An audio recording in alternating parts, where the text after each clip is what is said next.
Assalamu alaikum Iqbalians. We are here for science lecture class 7th. It is our 14th lecture on science and our topic is valency, ion and molecule. ये हमने इसको discuss करना है और valency होती क्या है? The number of the electrons that an atom wants to lose gain or share. मकसद वो इलेक्ट्रॉन की तादाद जब कोई एटम जो उसे लेता है या उसको देता है या किसी दूसरे एलिमेंट के साथ जो है उसको शेयर कर लेते हैं इज़ कॉल्ड इट्स वैलेंसी। मिसाल के तौर पर सोडियम लूजेस जो है एक इलेक्ट्रॉन करती है, फ्लोरीन गेंस एक इलेक्ट्रॉन करता है और ये इसकी वैलेंसी मकसद है कि सोडियम की वैलेंसी 1 हो जाएगी, फ्लोरीन की वैलेंसी भी 1 हो जाएगी और कॉपर, मैग्नीशियम, ऑक्सीजन इन तीनों की -2, क्योंकि ये दो दो इलेक्ट्रॉन जो है ये जो है वो इनको आखिरी शेल मुकम्मल करने के लिए ज़रूरत होती है। तो इस तरह एलुमिनियम, नाइट्रोजन -3 हो जाएगी और कार्बन जो है वो 4 हो जाएगी। तो उसके बाद अगला जो हमारा टॉपिक है वो है आयन। तो एन एटम्स विद पॉजिटिव और negative charge is called ion. Ion की जो डेफिनेशन है, an atom with positive and negative charge, उस पर या तो पॉजिटिव चार्ज होगा या नेगेटिव चार्ज होगा। पॉजिटिव चार्ज उस वक्त आता है जब उस पर जो है प्रोटॉन की तादाद बढ़ जाती है।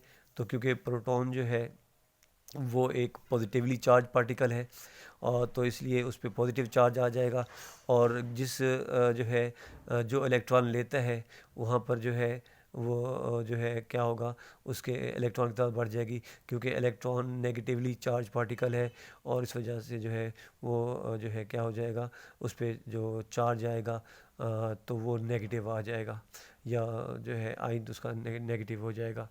अब इसकी मिसाल जैसे सोडियम है +1 है, ठीक है। तो इसी तरह जो है क्लोरीन है -1। इट मीन्स कि यहाँ पर प्रोटॉन की तादाद ज़्यादा है, यहाँ पर -1 है तो जो है क्लोरीन के में इलेक्ट्रॉन की तादाद ज़्यादा है।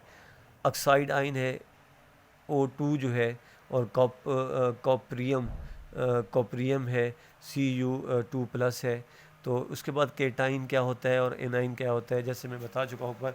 पॉजिटिव चार्ज पार्टिकल जो है वो प्रोटॉन है, जिस पे प्रोटॉन की तादाद बढ़ जाएगी तो उस पर पॉजिटिव चार्ज आ जाएगा, उसे हम केटाइन का नाम देते हैं। और एनाइन जो है नेगेटिव आयन है और इस पे इलेक्ट्रॉन की तादाद बढ़ जाती है तो इसलिए हम इसको एनाइन का नाम देते हैं, केटाइन और एनाइन। उसके बाद जो है कंपाउंड की बात करते हैं, form due to the positive and negative ions, जो इसे आयनी कंपाउंड, वो कंपाउंड जो जो है पॉजिटिव और नेगेटिव चार्जेस के मिलने से बनते हैं उन्हें हम जो है आयनी कंपाउंड का नाम देते हैं।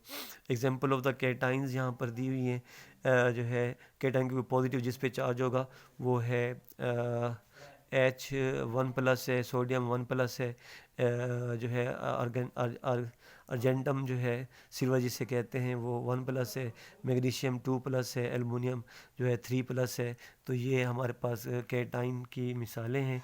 एनाइन जिस पे नेगेटिव चार्ज होगा फ्लोरीन है, क्लोरीन है और ऑक्सीजन है, सल्फ़र है और फास्फोरस है। तो इस पर जो है हमारा जो चार्ज होगा वो क्या होगा, वो नेगेटिव होगा। तो इसलिए ये एनाइंस हैं, ऊपर वाली मिसालें जो कैटाइंस हैं। और अब अगला जो है हमारा वो मॉलिक्यूल है। ये अब मॉलिक्यूल की जो डेफिनेशन होती है कि the smallest particle which shows all the properties of element also a compound. Elements की तो करेगा क्योंकि एटम भी एलिमेंट्स की जो प्रॉपर्टीज़ होती है सारी प्रॉपर्टीज़ को ज़ाहिर करता है, लेकिन यहाँ पर जो मॉलिक्यूल की जो सिफत बताई गई है वो एलिमेंट के साथ साथ जो है इसी भी smallest particle of an element and compound, क्योंकि दोनों की प्रॉपर्टीज़ को जो है वो वाज़े करता है, क्लियर करता है। तो इसलिए smallest particle of an atom elements or a compound that shows that can exist independently and shows all the properties of the elements or compound is known as a molecule. अब molecule को यहाँ पर जो है इकसाम दी गई हैं, monoatomic molecule, diatomic molecule और ट्राई एटॉमिक मॉलिक्यूल, 3 मिसालें दी गई हैं। अब जो मोनो एटॉमिक मॉलिक्यूल होगा तो यहाँ पर सिर्फ जो है जो भी होगा हमारे पास, वो उसमें एटम की जो तादाद होगी वो एक ही होगी। जैसे molecule which consist only one atom is called a monoatomic molecule. Example जो है हीलियम है, नियॉन है।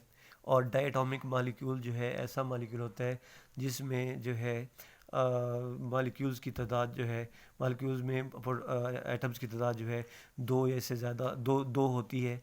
अ molecule which consist of the two atoms is called a diatomic molecule.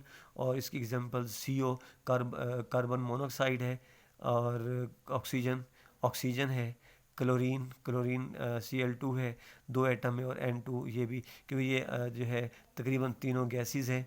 और ये जो है कंपाउंड है किसका, कार्बन और ऑक्सीजन का। ये ऑक्सीजन है, ये सिर्फ क्लोरीन है, और ये सोडियम है। तो ये जो है सॉरी नाइट्रोजन है। तो ये जो है गैसीज हालत में, और क्योंकि गैसेज जो है ऐसी ऐसी चीज़ होती हैं जो एटम की सूरत में नहीं रहती, वो मॉलिक्यूल की सूरत में एग्जिस्ट कर सकती हैं इंडिपेंडेंटली। उसके बाद ट्राइएटॉमिक मालिक्यूल ऐसा मालिक्यूल होता है जिसमें वजूद जो है एटम्स की तादाद 3 होती है। अ molecule which consist of 3 atom is called a triatomic molecule. Example H2O। और पानी का फार्मूला, इसमें 3 एटम है। कार्बन डाइऑक्साइड है CO2, इसमें 3 एटम है।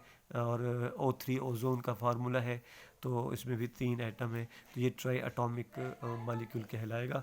उसके बाद जो है आखिर में, ये बस मैंने यही पढ़ाना था। आखिर में इसका होमवर्क है, होमवर्क सुन लें। व्हाट इज़ आइन किसे कहते हैं, व्हाट इज़ आइन, what is molecule, what is valency, what is cation and what is A9. ये पांच सवाल हैं जो आपने याद भी करने हैं और होमवर्क में भी लिखने हैं। अल्लाह ताला आपका हामी नासिर रहे। अल्लाह हाफिज़।